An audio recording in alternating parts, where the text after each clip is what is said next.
Bounou n'a quasiment rien eu à faire dans ce match.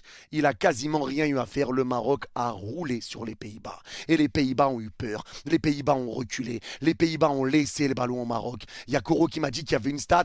Pendant 8 minutes, il y avait 100% de possession pour le Maroc. Les Pays-Bas attendaient les tirs au but. Et ça, il faut s'en rendre compte. C'est les Pays-Bas qui attendaient les tirs au but.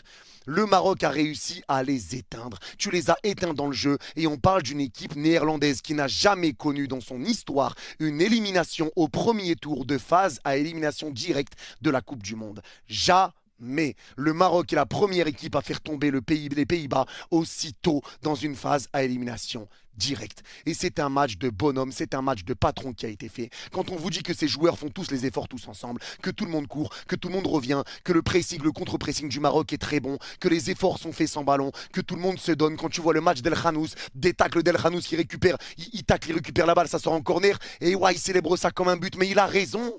Il a raison. Le Maroc s'est donné comme jamais. Le Maroc s'est donné comme jamais et il mérite la qualification. Et qu'est-ce que je suis content pour le Maroc.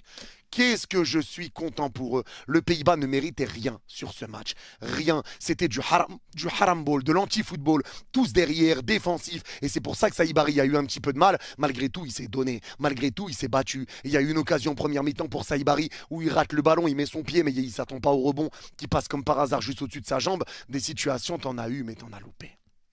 T'en as loupé. Et des situations, on va les regarder en images. T'as déjà cette situation avec cette passe en profondeur d'Ounahi qui est juste exceptionnelle. Ça va resservir à Achraf Hakimi. Achraf Hakimi va rentrer dans la surface. Ici, pour moi, Hakimi fait une erreur. Ici, tu dois servir le bon vieux Saïbari au deuxième poteau. Tu dois le servir plus vite. Et ça, on l'avait dit. Le problème que rencontre le Maroc, c'est la finition et c'est les choix que tu as dans la surface ou en entrée de surface. Parfois, il y a des joueurs qui sont mieux placés que toi, mais que tu ne sers pas. Et ça, cette situation, elle aurait pu te coûter très cher. Parce que Hakimi rentre dans la surface.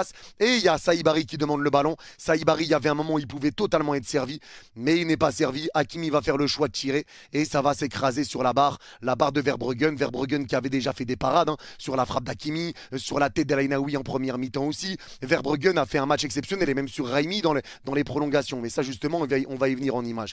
Mais là, cette frappe malheureusement est ratée alors que Saïbari aurait pu être trouvé et bien avant même cette image-là, il aurait pu être trouvé parce qu'il était en avance sur le bon vieux Van Dijk. Tu as cette situation-là de Raimi, la passe déjà, c'est le bon vieux Talbi qui fait le travail côté gauche, il resserre Saïbari, Saïbari qui resserre Raimi, Raimi va mettre ce crochet, il va totalement endormir le défenseur.